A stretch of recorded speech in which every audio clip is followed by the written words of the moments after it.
आत्मनिर्भर भारत की तरफ बढ़ते कदम में एक उपलब्धि और जुड़ गई है। हाल ही में देवस्थल ऑप्टिकल टेलीस्कोप में स्वदेशी स्पेक्ट्रोग्राफ लगाया गया है। आर्यभट्ट प्रेक्षण विज्ञान शोध संस्थान एरीज के वैज्ञानिकों द्वारा निर्मित इस स्पेक्ट्रोग्राफ ने भारत की 3.6 मीटर ऑप्टिकल टेलीस्कोप की क्षमता को और बढ़ा दिया है। इसके द्वारा अब दूरस्थ आकाशीय पिंडों के मंद प्रकाश का भी पता लगाया जा सकता है। विज्ञान दर्पण की एक रिपोर्ट।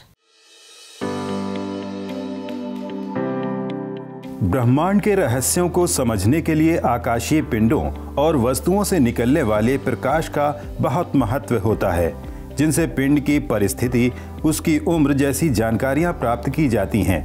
हालांकि दूर ब्रह्मांड में होने वाली प्रकाश की गतिविधियों को पकड़ना काफी मुश्किल काम है।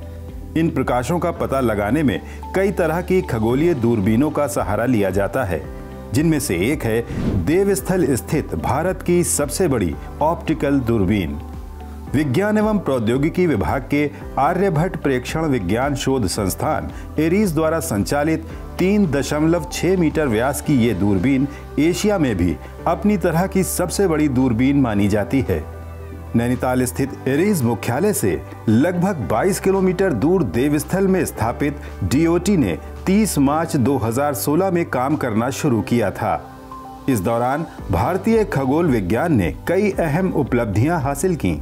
हाल ही में इस दूरबीन में एरीज के वैज्ञानिकों द्वारा देश में निर्मित स्पेक्ट्रोग्राफ लगाया गया है। पूरी तरह स्वदेशी इस स्पेक्ट्रोग्राफ के लगने से अब डीओटी द्वारा दूर आकाश में स्थित पिंडों से निकलने वाले मंद प्रकाश का भी पता लगाया जा सकेगा।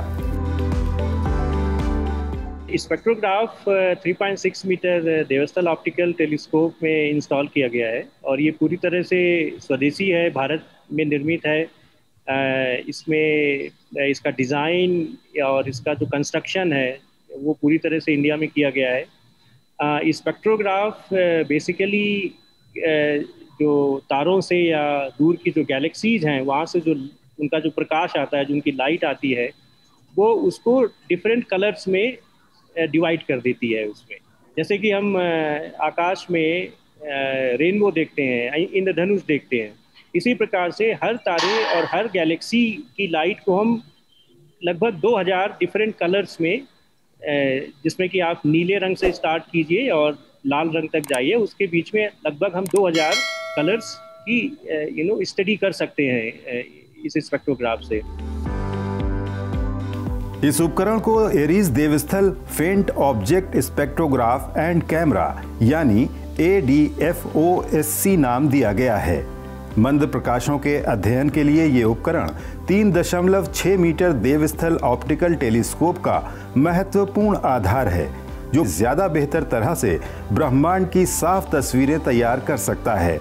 आपको बता दें, दूरबीन द्वारा दूर आकाशीय स्रोतों से आने वाले फोटॉन्स को जमा किया जाता है और ये स्पेक्ट्रोग्राफ इन फोटॉन्स की अलग अलग रंगों में पहचान कर उन्हें अपने उपकरणों द्वारा रिकॉर्ड करने योग्य इलेक्ट्रॉनिक संकेत में बदल देते हैं।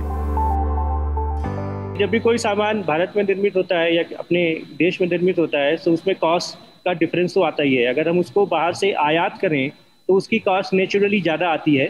इस केस में हमें लगभग 50% कॉस्ट का सेविंग इसमें हुआ है, जो अगर हम कीमत बाहर से करते उसकी आधी कीमत में ये तैयार हुआ है। ये तो एक फ़ायदा हुआ स्पेक्ट्रोग्राफ को खुद डेवलप करने का। इसका जो दूसरा है वो लॉन्ग टर्म, जब इसका हम इसको ऑपरेट करते हैं, यहाँ पर कई लंबे समय तक इसका यूज़ करते हैं, उपयोग करते हैं, तो उसमें जो मेंटेनेंस कॉस्ट आता है वो भी बचता है, क्योंकि यहाँ पे जितनी भी नो हाउ है, जितनी भी जानकारी है, जो भी टेक्निकल जानकारी है, वो सारी हमारे पास है और हम इसका पूरी तरह से मेंटेनेंस कर सकते हैं। तो इसको हम पहली बात तो ज़्यादा लंबे समय तक इसका उपयोग कर सकते हैं। दूसरा, बाहर के देशों से निर्भरता कम हो जाती है, क्योंकि हम खुद ही अपने ही इंजीनियर, अपने ही वैज्ञानिक इसको करते हैं। तो इस प्रकार से ये जो कॉस्ट सेविंग है, ये वन टाइम ना होके लंबे समय तक हर ईयर इसमें कॉस्ट सेविंग आती रहती है।